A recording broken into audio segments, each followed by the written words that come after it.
Hey guys, it's Chris, and welcome to the Toned and Toneful video podcast episode number 33, How to Customize a Diet. So in this week's episode, guys, we're going to be talking about how to customize a diet for our personal needs. So I'm going to be going over some of the ideas that I go through when helping friends and, to help you customize your own diet so you can make something that works for you, that's healthy for you, and that gets you into the body composition that you're aiming for. As I talked about earlier this year, we all have goals and we all have things that we're setting ourselves up for this year. So that's why I wanted to make a really early part of this year some episodes about diet. So this is going to be the final one on diet. The first one was on meal timing. The second one was on my story and how I got to the diets that I ended up on and what I felt worked for me. And this final episode is going to be part 3, the one that's going to be telling you guys how to customize a diet for yourself. So some things to keep in mind, some things that I think are really important in building a diet that's healthy, that's well-rounded. And again, we want to look our best, but even more important than looking our best, we're musicians, we're people. We want to feel our best. We want to psychologically, spiritually, and everything be able to deliver our best to everyone that's around us and for ourselves. So that's the things that I kept in mind when I made these diet ideas and, kind of what we're going to factor them around, not just looking really, really ripped or looking really, really lean, because we can look that way and also be very unhealthy. So that's something that, I just wanted to keep in mind with everybody before we get too started.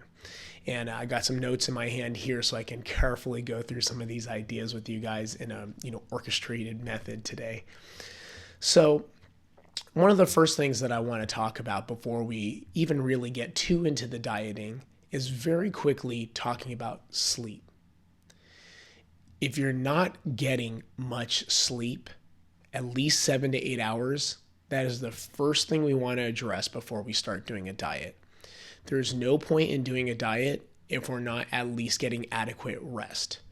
Your hormones and your natural, the way that your cells work, they're not going to be able to burn as much fat, process the nutrients, and you're not going to psychologically be in the right place to be doing a diet. You're going to much easier to break your diet when you're tired. Your hormones, your ghrelin, which is a hormone that makes us hungry, is going to be very high, and it's going to be very easy to over snack. It's going to be very easy to overeat. So these are some of the things that we want to keep in mind. Is first things first, are we getting sleep?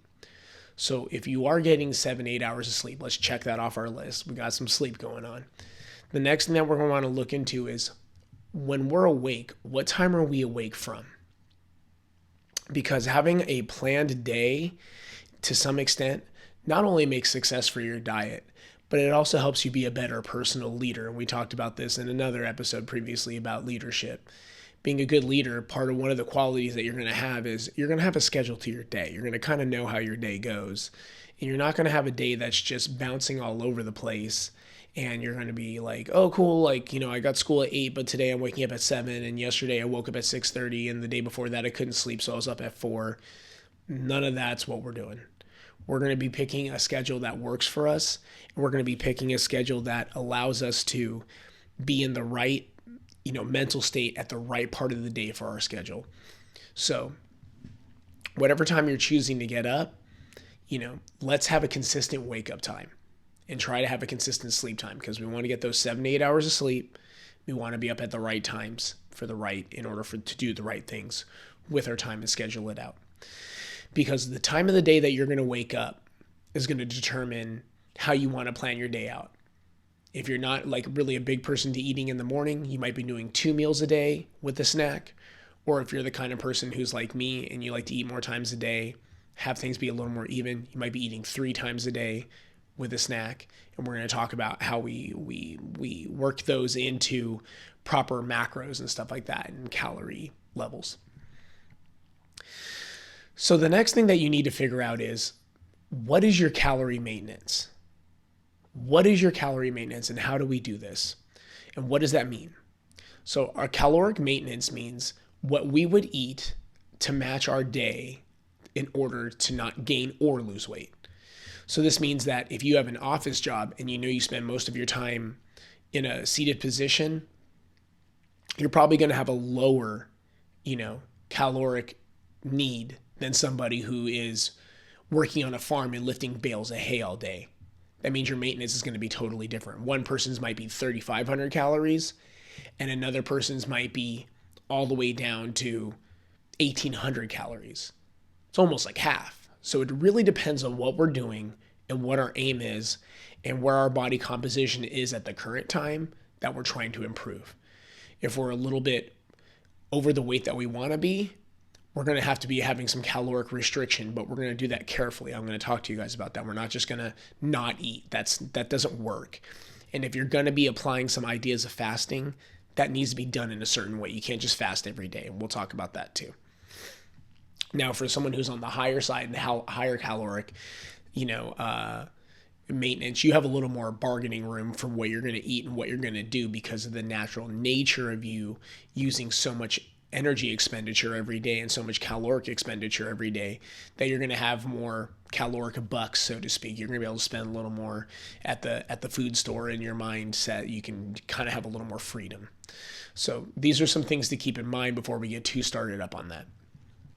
Now, how do you find your caloric maintenance? How do you do that? Well, one of the things that I think to keep in mind is if you are the kind of person who's never tracked what you eat throughout the day, this might be a little bit of an interesting experiment. And it might also be kind of educational in the sense that you don't know what you're eating every day. So it would be really, really a proper idea for you to take what you're having throughout the day and write down everything. Write down what it is. You don't need to write down every macro, like how much fat and how much everything. The goal is to start to get an idea of like where you are in your caloric intake so you can start building something that's going to work for you and you can start seeing where your health is at. For example, if you're the kind of person who maintains your weight very easily, this is something you want to write down because what you're trying to find out is just a blanket sketch. Like I ate a bag of chips, okay, 100 calories. I ate special K-bar, another 100 calories. I ate an avocado. Say you don't know what it is, like an avocado is a whole food and you don't know exactly the calories. Just look up the one you got at the store. Like say you got a medium avocado, just look up medium avocado online and write something down. We're just trying to get in the ballpark. Because the goal is if we can get within about 100 to 300 calories within your range of what you have. So say you find out everything added together is 2,200 calories or everything added together is 1,500 calories. Or now you got a kind of a basic idea of what you're having every day. Now, if you're the kind of person who's eating really, really, really big meals, like you go to McDonald's and you go, man, like I got that number 2 and then I came home and then later I had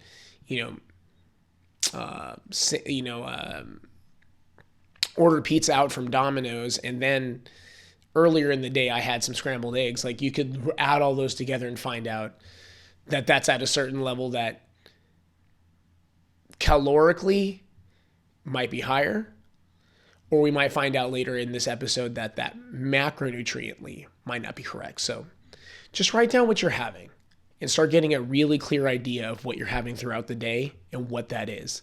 And if that's helping you achieve your goal, or if you're gaining weight, or if you're a little bit too light and you're not gaining weight, you're actually, if anything, not holding your weight very well. So just write all this stuff down and start kind of getting an idea. So the next thing that I want to talk about is some guidelines for what foods we want to build in. And I want to be a little bit honest with you guys right off the bat. Let's get rid of carbs.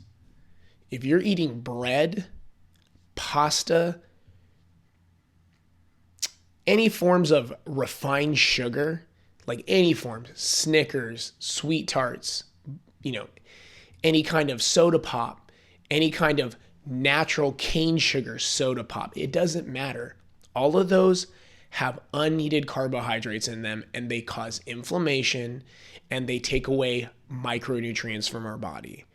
Our body's going to be losing micronutrients every time that we have refined carbohydrates, even regular carbohydrates. So regular potatoes, carrots, sweet potatoes, all sorts of different carbohydrate items. Let's try to be extremely careful, if at all, take those out. And I know it sounds kind of extreme to think, because a lot of people are like, well, I eat pasta 3 times a week. It isn't good for you. It doesn't matter even if you're within weight, because being within weight and having a good body composition are 2 different things. We can be skinny and not have any strength or not have the muscle that we need. And we could be really, really ripped and be eating carbs all day. Like a lot of these bodybuilders like to say they're carbo loading.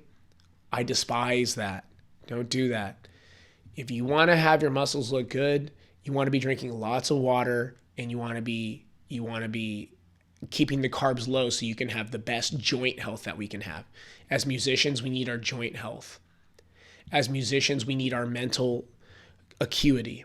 And the more and more that you take in carbs, the harder it actually is to be able to have a good psychological and physical well-being. A lot of the metabolic disease that happens in Western style countries that eat Western style diets, if you look into this, a lot of it is carbohydrates. There's not a single needed carbohydrate. So if you're big on ramen packets, if you're big on, again, pastas like spaghetti, fettuccine alfredo, chicken parmesan, if you're into breaded foods, if you're into French fries, if you're into potato chips, the list goes on. It's actually pretty sad to know that most of the grocery store is built of items that we're not supposed to be having.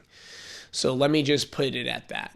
We're trying to keep the carbs extremely low. That's just a rule of thumb. That's just one rule of thumb. So one of the first rules of building a diet, after all the sleep stuff and getting your caloric ideas together of like what you're eating and what you need per day, one of the first things I want you to do is try your hardest to pull out carbs everywhere you can throughout the day.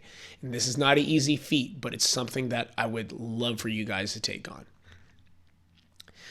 Now, the next rule that I have in building a diet, before we even get into what's in the diet, is whole foods. More whole foods. I encourage you to eat items that come from nature in the way that they are. So that's one of the reasons why a lot of refined carbohydrates are never going to be good for you, because if it comes in a box and it's processed, even bread, like bread, I don't care if it's Ezekiel bread, sourdough bread, bread is a refined item. What we're aiming for is things like whole vegetables, whole fruits, whole meats, nuts that are not fried, nuts that are not flavored. If you're going to be having nuts and seeds, have them be clean and have them not be roasted if possible. And if they are roasted, make sure they're not roasted with more seed oils. And we'll talk about that in a second. What you're looking for is the food as close as it comes from nature. If you're going to have something, a great thing is like eggs. Another great thing is like, meats that are not processed. So things that aren't made into beef jerky, things that aren't made into like meat sticks, but actual beef, actual meat that of some sort that you want, pork, whatever it is, and having that come from a clean source. Now that we've kind of talked about getting rid of the carbs and bringing in more whole foods, and I'm going to give you more examples of these in a moment, one of the things that is going to be really important to figure out after we look at our calories, so say that we're going to go off the American standard deviation of calories just for the moment, just to make the number easy. So the number is 2,000. Now, if we're building a 2,000 calorie diet for a day, like we're building that kind of diet, and we're looking to have the right amount of macronutrients. What are macronutrients? Whenever you hear the word macros, you hear macros a lot. This is going to be our carbohydrates, our fats, and our protein. And it's going to be the mix of how we combine these, what percentages we do, that determine how the main effect of our health right from the start comes about. Now, the way that the standard American diet is set up, they believe that you're supposed to get between 50 to 60% of your diet from carbohydrates. This is absolutely astonishing to me. And it's kind of no surprise that so much of the country is pre-diabetic and so much of the country is living in a state of metabolic health problems. There are so many health problems that come from having way too high of carbohydrate concentration. Headaches, water holding, like you're holding a lot of water where you're like, I look watery, or I feel like my face is bloated. So a lot of bloating, a lot of digestional issues. So a lot of people who have a lot of skin problems, where like you're getting flare-ups with acne that seem to be uncontrollable. You're like, well, I'm not eating chocolate because chocolate's a food that people typically associate to bad acne, but it's actually just carbohydrates in general, especially cystic acne. Another thing to keep in mind is eye health. So for those who seem to be noticing deteriorating vision and things like that, this has all to do with taking in way too high of an amount of carbohydrates. The list goes on with the symptoms. If you look up a high carbohydrate intake and like what that does, what metabolic diseases, and read it, you'd be surprised how many of us are experiencing the symptoms of something like that. So just take a moment to do that when you get time, is look up metabolic syndrome and why carbohydrates is your enemy when it comes to metabolic syndrome. So again, when we go back and we start looking at the macros and we start kind of trying to configure what these macros look like, it's a certain set of things that we got to really watch out for. Number one, we're going to lower the carbohydrates down to 5 or 10%. And this sounds crazy because a lot of us, if you really look at your diet, even mine before I started up doing the diets that I'm doing, my diet was 60% carbs, if not more. It's very easy to do if you're eating any packaged products or if you're eating out whatsoever. But what we want to do is we want the only carbs for us to be getting is be coming from vegetables. And if anything, a little bit of whole fruit, but I actually highly recommend against eating fruit. And my main reason that I don't like people eating too much fruit is a lot of the fruit that we have in this world is GMO, especially in America. A lot of the items have been bred to be sweeter, to be more colorful, and to be higher in fructose. And fructose can only be digested by your liver. If you look up a lot of people who eat a lot of fruits, you'll notice that they have fatty liver problems, despite the fact that they don't drink alcohol. You can look up how many people have fatty liver problems from just eating fruit, very heavy amounts of fruit. So that's something I want all of us to be aware of because it's something that you need to be really careful with. But if there are any carbs that are coming from fruit, dark berries tend to be the best place to get those from. Blackberries, raspberries, and blueberries. And again, to a very limited amount. When I say a handful, 7 to 10 berries, sounds pretty boring, but just keep in mind that this is where we're at. So your carbohydrates throughout the day coming from things like broccoli, coming from things like cauliflower, coming from things like asparagus, coming from things like spinach and things like that, or like leafy greens. Romaine's another really good one. If you can just chop it up and have it alongside a few things, you'll help you feel more full with very low calories. Especially if you're the kind of person who's like, oh man, like now that you've taken my carbs out, I'm actually kind of a little more hungry, which is very common. Fats. The fats that we think of in our diet, a lot of people, they kind of think, well, if I have fats, I'm going to get fat. It's not true. Fats combined with heavy carbohydrates push you over your caloric limit easily and then put your body in a position where metabolically it wants to hold the extra weight that it has because now you have a surplus. If we're eating healthy dietary fats, we are able to actually, if it's at a higher level of fats and very low carbs, your body is actually going to be more ketotic. The goal isn't to have a keto diet, but the goal is to have your body be more ketotic. For your body to eat dietary fat and the fats off your body, give you better skin, give you better hair, give you better joint health, and give you better digestional health. This is a big deal because very high carbohydrates hurt our digestional tract in more ways than one. And that's a whole rabbit hole of items to go down. But if you look up what happens to your microbiome when you have too many carbohydrates and what leaky gut is, some of you might start to go, whoa, I have some of those symptoms. That's something to think about. So we want to keep those fats around 40%. What are some good forms of fat? Avocado oil, olive oil, and making sure that they're real, actual avocado oil and olive oil. Look on the ingredients and make sure that there's not soybean oil or some other side thing put in there as a filler. Another good thing is actual fats from meat. So eating 80-20 ground beef, or eating like a ribeye steak that has like the kind of thicker chunk of fat on the outside and actually eating that. Or having eggs. Eggs is one of the most wonderful foods in the world when it comes to fat to protein ratio and having very, very, very healthy fats. So eggs, hard boiled or scrambled, however you want them, those are great. Another thing to think about as far as healthy fats is like butter and cheese, because those are very good foods to eat, especially if you don't have a lactose intolerance. If you don't have a lactose intolerance, again, some of those other previous ones are really good. And another really healthy source of fats with very low carbs is macadamia nut and pecans.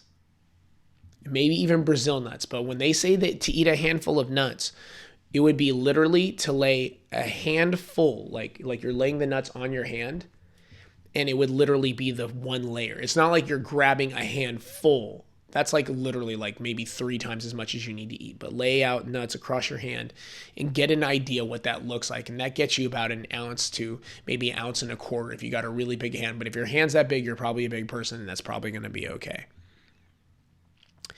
And then the last macronutrient is protein. If we're talking about protein and we're talking about how we want to get it, protein is so important. Protein helps the synthesis of our muscle. It also helps with generating hair, fingernails, more skin. And that with healthy fats allows those cells to be filled correctly. And protein, again, can come from multiple sources. We don't need protein only from necessarily a bunch of meat. I know a lot of people who want to start doing keto or they want to start doing carnivore diet. They're like, well, I'm just going to eat a bunch of bacon and eat a bunch of steaks. I actually don't think that that's the healthiest thing. I'm very careful about what I do with that. But protein can come from a lot of sources. One, the nuts that you're having throughout the day, you're getting a double whammy on that because you're getting protein and fat. So you can kind of look at that as a macro on both sides, and you need to add that into what your daily intake is. And I'm going to tell you guys how to do this in a moment. And when you take in protein, you're going to be looking at things like eggs. You're going to be looking at things like beef. You're going to be looking at things like chicken, lamb. You can take in fish. If you want to do salmon, you want to do cooked halibut, you want to do cooked tilapia, any of those kinds of things are going to have a high amount of protein, with the fishes being on the leaner side. So if you're going to be having the fishes like that, maybe adding a little bit of butter to it, or adding a little bit of olive oil on top of it, or avocado oil to the side of that, or even real avocado itself, as like a part to the meal, maybe making a little, fish salad, or, doing something like that. And you can also have nuts are a part of that group. Eggs are amazing. I probably said eggs before, but eggs are amazing. Another thing that you can add in is, if you're really careful, you can have some beans here and there, but I would be very careful with beans because beans are very high in anti-nutrients, very high in little toxins that come from plants. And we got to be careful with that from plants. I'm going to talk about that in just a moment. But when we're building our diet, we have these three main macros: carbohydrates, fats, and protein. Now, how do we determine what we need? So we're going to go back up to that number and we're going to say 2,000, right? And say we have 2,000 calories per day. Fat is going to be 9 calories for every gram. 9 calories for every gram. Carbohydrates and protein are going to be 4 calories for every gram. So protein and carbohydrates, they live in the same neighborhood. And then fats, it's going to be 9 grams. I'm going to do some very basic math here. I'm not going to probably nail it to the number, but I want to just give you guys an idea. So if you're looking at a 2,000 calorie diet, hey guys, it's Chris. And I was just editing some of the video here for episode number 33. And I realized that I got a little bit of this wrong and I don't want to steer you guys wrong. I want to do the math correctly with you guys so that we can make sure that we're having the absolute best diet that we can. I want to show you how to customize the diet. So I just want to go back over what I was going over in the end of the video previously, and then we're going to jump right into the numbers. So when we're looking at what we have as far as macros and how they look at what they look like calorically, we're going to have 9 calories per gram of fat on this hand. So when we're looking at our main macros, we have fat, carbohydrates, and protein. So fat over here is going to be 9 calories per gram. It's very dense. Whereas on this side, you're going to have carbohydrates and protein, and those guys are going to be 4 calories per gram.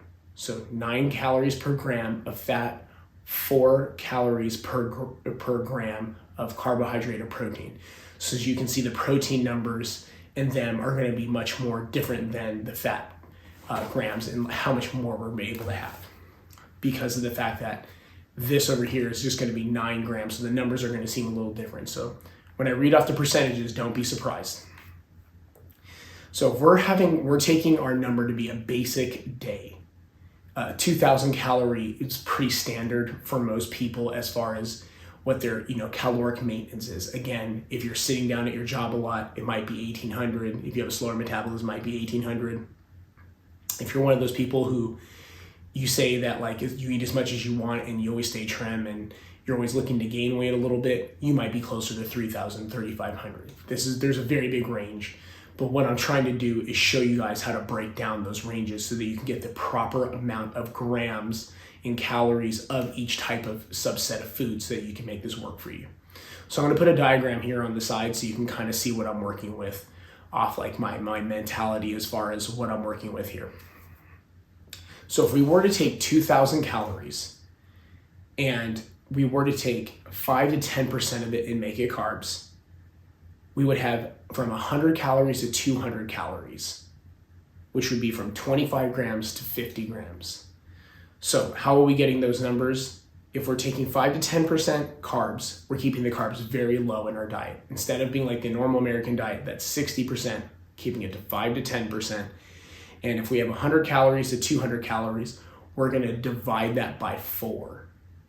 That's how we're going to find out how many grams of something we eat. Because remember, for every gram, there's 4 calories as far as carbohydrates and protein.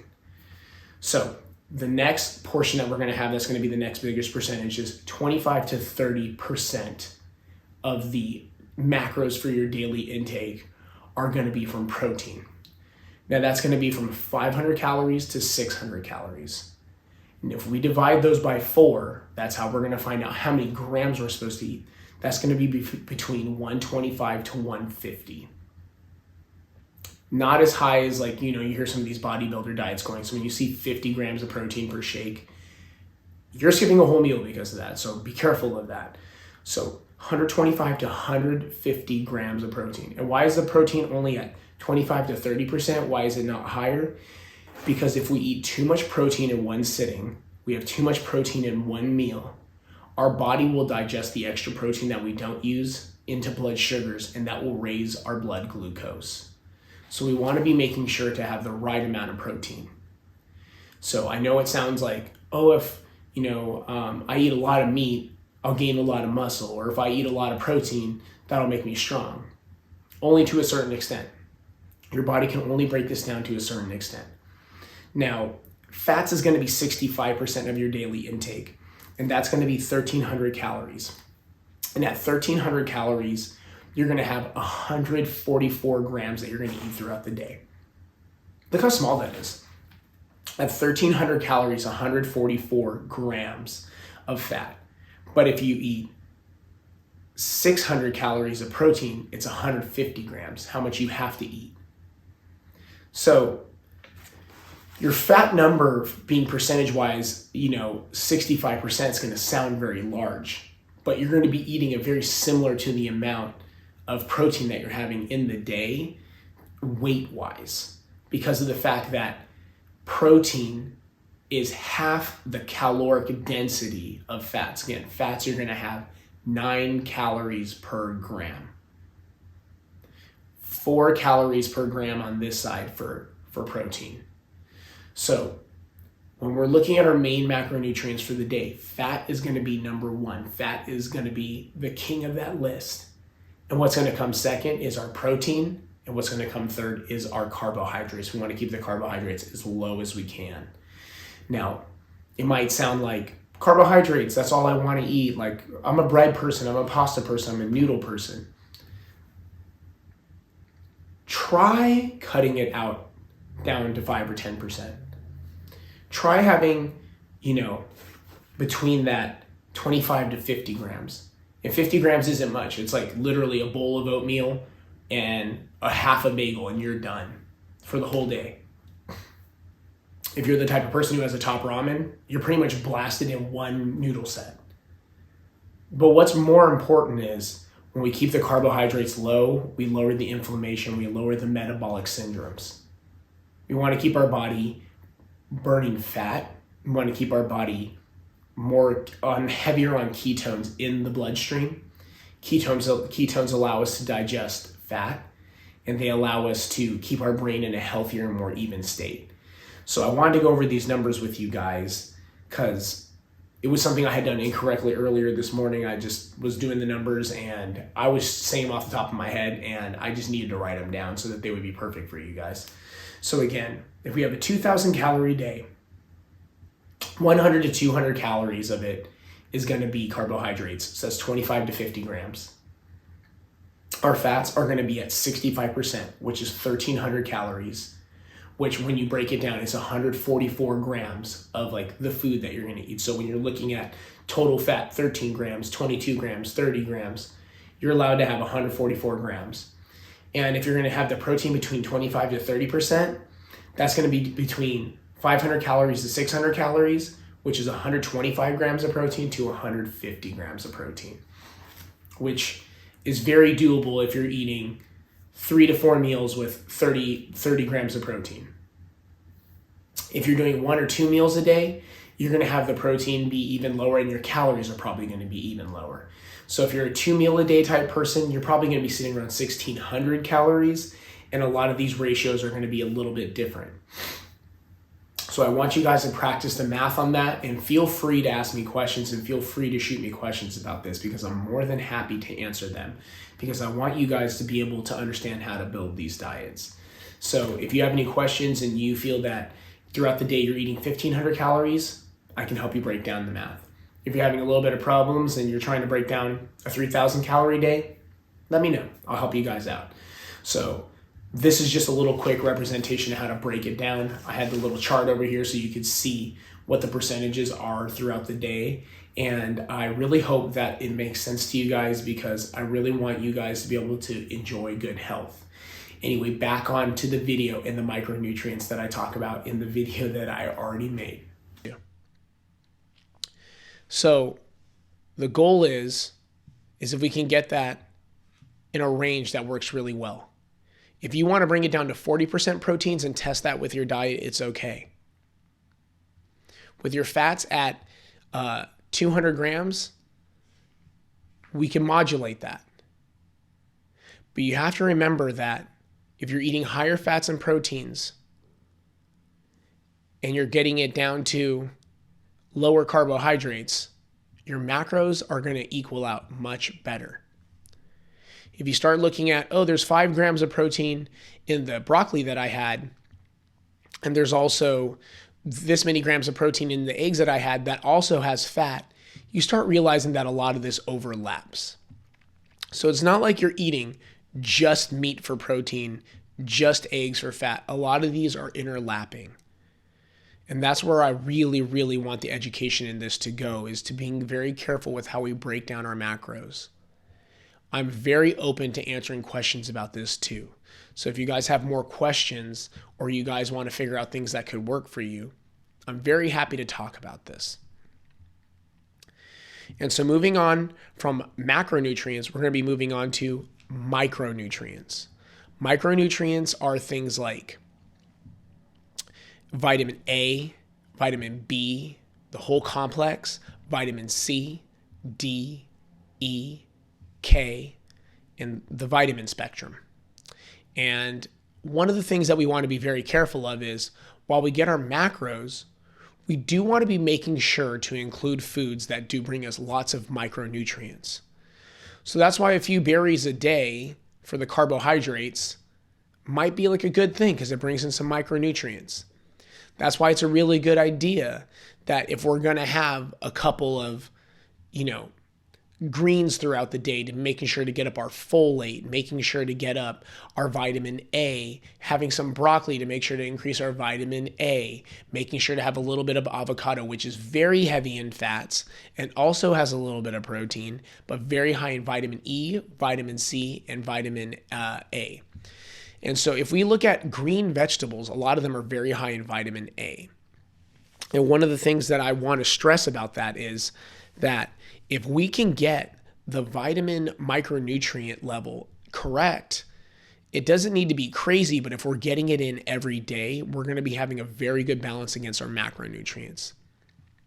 So things that I highly recommend for micronutrients, if you're looking for some probiotic and improving gut health bacteria, something that's pickled per day.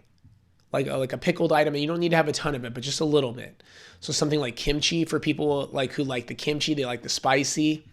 People who like pickles, if you enjoy pickles, having a little pickled item set that's a little bit varied with like pickled garlic, pickled this, pickled cucumber, and all that stuff. That's great. Another item is sauerkraut. And another item that you might be having to get some prebiotic and get some calcium and some other micronutrients and minerals. Another really great thing is something like yogurt. So if we can keep these in like even servings, and servings that are actual, oh, I love yogurt, so I just eat a bunch of yogurt in the morning. No, if we can get it down to the allotted 4 ounces of yogurt with 6 to 7 berries and this, and no nuts in it, like as far as like oatmeal. Oatmeal is not something that you should be eating a ton of. You can look into like how high carb oatmeal is and a lot of the effects that it has on the body. It is not as heart healthy as a lot of people seem to think. They write it on the box, for a healthy heart. And it's so sad because the amount of carbohydrates that the normal person has in the morning, and I said this in my previous episode with meal timing, is through the roof, and one of the items is oatmeal that blows us out of the water. Vitamin B, nutritional yeast is really good for vitamin B. It has a whole complex of them. Nutritional yeast is a yeast that is put on top of molasses, and it eats the sugar and ferments it into a nutritional form because it takes all the nutrition out of it. And what you want is something that is not fortified. You want nutritional yeast that doesn't have stuff added to it. You want to make sure that it's something that is the yeast that just absorbed it and it's inactive. And having a little bit of this on top of things like your salad, having a little bit of things like this on top of your avocados or on top of maybe some food that you're having, it gives it a little bit of a cheesy flavor. So it could be something you could use to increase that. Vitamin C. I choose to drink maybe 2 lemons in water throughout the day. So what I'll do is I'll take a juicer and I'll juice those guys up. Not like a electronic juicer, but just like a citrus, like the ones that you push it down on and it just juices it out. And I'll pour that into 2 of my waters throughout the day. I drink 4 liters of water every day, but 2 of those liters have some lemon in it. And make sure I'm getting vitamin C in there because I like to get all my foods from a natural source if possible. Vitamin D. Vitamin D is created in our body when we're in the sun. So I think part of a really healthy diet is partly being outside. So if you guys could go outside for a little bit, get some sun on your skin, it doesn't have to be a crazy amount. 20 minutes is fine, but getting a little bit of sun on you makes a huge difference. Vitamin E, you get that from the avocados. You get that a lot from anything that have like a little bit richer in oils. So like some of the like butter and things like olive oil and stuff. They're high in vitamin E. So things like that you want to definitely be taking in throughout the days consistently. Not a ton, but just always a little bit, and you'll notice the health of your skin and your hair goes up tremendously. And same thing with the nutritional yeast. You want really good looking hair and you want really good feeling skin. That will help you out with dry patches, and that will help you regulate those skin cells. Vitamin K2 is another really important one. K2 is one of the most anti-cancerous and helps our insulin level become more evened out. So vitamin K2 comes from a dairy product. So again, a little bit of cheese, a little bit of butter for those, or raw milk. If you can find milk that isn't pasteurized, but it's actually raw milk, that's a really, really, really good source of vitamin K2. But just remember to be careful with milk, especially if it's liquid milk. Liquid milk is pretty high in sugar if you look actually into what it has. So I want to keep that as low as possible. For those people who are vegan, you might need to take a vitamin K2 supplement for that to work out for you. Because K2 comes a lot from dairy products, so it's hard to find outside those. And I'll do more research to see what I can find. But I'll make sure to have some pictures of the products that I'm talking about throughout this real quick, so then that you guys have some ideas. Now with salads and salad dressings, just one thing to be careful of is seed oils. So sunflower seed oil, canola oil, sunflower lecithin, sunflower oil, all these oils, peanut oil, all these oils, they're not good for you. They're not good for you. Seed oils have to be cleansed very, very, very high, like a very high amount, and they have no nutrients in them, and they are very, very known for their anti-nutrients. Phytic acid is one thing that exists a lot in seed oils, and it exists a lot in a lot of nuts. And phytic acid actually works against us in absorbing some of our nutrients. So you got to be careful with how much of that you have. You want to make sure that's kept at a regulated state. So seed oils, if we can avoid them, which is in Doritos and all those processed foods, a lot of Americans are consuming 600 to 300 more times seed oils than they were. And if you look up the effects of seed oils, it's astonishing. The psychological effects, the physical effects, and again, creating a leaky gut. If you look up leaky gut, it is a scary thing. We do not want to have leaky gut. What we want to have is a nice gut biome with a nice intact intestinal wall. So that's what we want when it comes to the nutrients in our microbiome. Things to keep in mind. Butter and cheese. These are things that we want to keep in smaller doses. It's not like we want to be eating like whole sticks of butter. I've done this. If you're in a healing state and you want to do something where you're feeling like you're having a lot of problems with your body, we can talk about that. But having maybe a tablespoon or 2 of butter a day is a good amount, maybe up to 3 or 4. If you're a person who needs a little more fats in your diets and you're working to become a little more ketotic, maybe having a tablespoon with breakfast or your first meal, and having a tablespoon with the second meal, and then, really spreading it out throughout the day. And cheese wise, maybe 1 or 2 tablespoons per day, which is like a little slice. So it's about that thick. It's like a little guy. And you can break that into a couple pieces and eat that up and enjoy that. And if you actually eat them slower and you chew more, you'll notice that the heavier fat products will bring a lot more satiation to you, where you just don't feel hungry. You don't need to feel full to not feel hungry. I think we're programmed a lot of times like, oh, I'm full, good, or eat everything on my plate, good. Like, well, make a smaller plate and then eat. And then when you feel that you're like, chew enough, and when your body recognizes how much you're chewing and how much you're doing that, your body will calm down and you'll feel satiated a lot earlier. And it's really easy when we eat quick and when we're taught to eat all our food on our plate to binge. Histamines. Now, there are certain foods that are higher in histamines, and histamines are what create allergies in people. Now, some people develop allergies to certain foods, or some of you guys might already have allergies to certain foods, and your body makes strong histamines. This could be red welts that show up on your body when you're having the food. This could be multiple different types of hives. You could be getting dandruff. Like really heavy dandruff actually comes from your body responding in almost an allergic way to foods. And if you look that up, it's not about the shampoo you're using. It's not about you not washing your hair. It's actually about how your body's responding inside the body. So flaky skin on the face, people who have like the really flaky eyebrows right here, the people who have really bad cystic acne.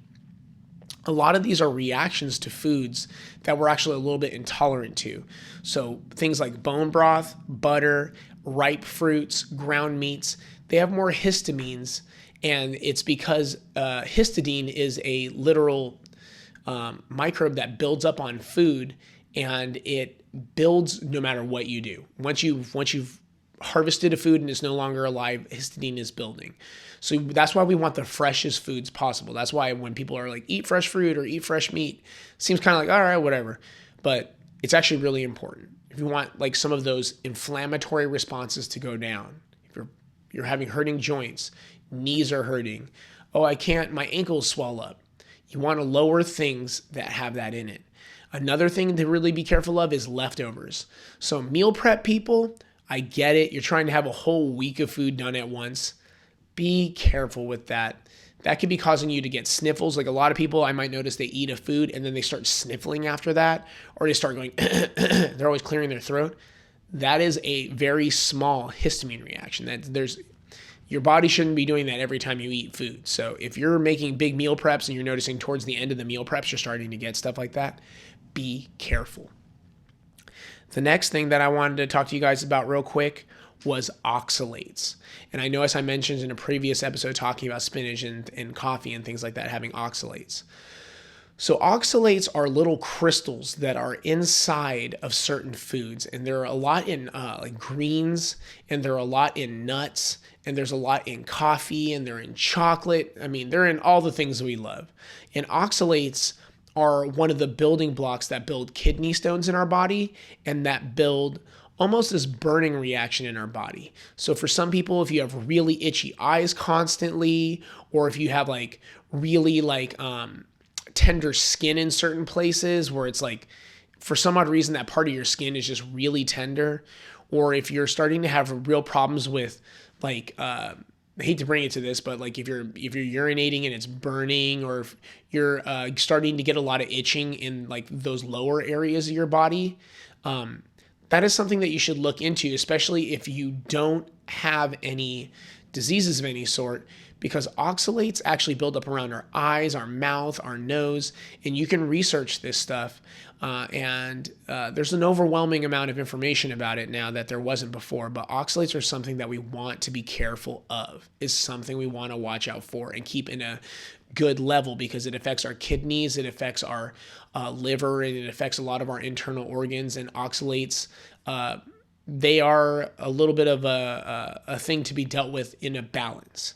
It's kind of like, when you have it's like you want to work out because you want to destroy muscle, but then you also want to destroy the muscle to the right amount so you don't destroy yourself.